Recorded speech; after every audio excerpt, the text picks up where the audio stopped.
धक्का देणाऱ्या 4 कथा। कथा पहिली। त्या दिवशी 5 वर्षाचा मुलगा जॉर्ज हा त्याचे वडील डेव्हिड यांच्या सोबत एकटाच बेडवर खेळत बसलेला होता। तो म्हणाला, पप्पा बेडखाली कुणीतरी आहे, बघा ना।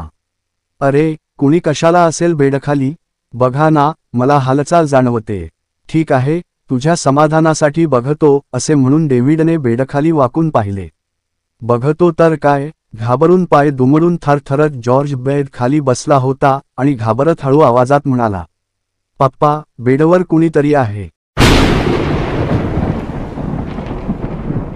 कथा दुसरी। मी त्या दिवशी घरी एकटाच होतो। रात्री सगळी दारं खिडक्या बंद करून बसलो। तेवढ्यात लाईट गेली। अंधारात चाचपडत मी टॉर्च शोधला आणि अचानक मला खिडकीच्या काचेवर कुणी टकटक करतंय असा आवाज आला। मी काचेच्या खिडकीकडे टॉर्च मारून पाहिले आणि परत पुन्हा टकटक झाली, पण तो आवाज त्या खिडकीतून येतच नव्हता।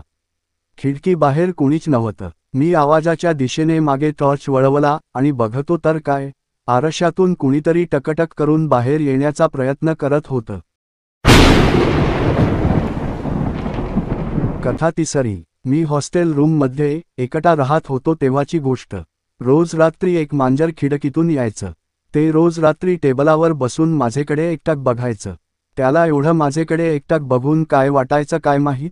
एकदा त्याच्या जवळ जाऊन मी पाहिलं तर लक्षात आलं की ते मांजर माझ्याकडे नाही तर माझ्या मागे कुणाकडे तरी बघत होतं। कथा चौथी। ते नेहमी म्हणतात की अभिनय नीट शिकायचा असेल तर आरशात बघून प्रॅक्टिस करावी।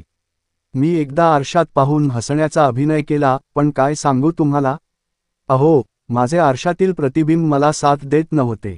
ते उलट माझ्याकडे डोळे रोखून रागाने पाहत होते। सांगा, मी काय करू आता?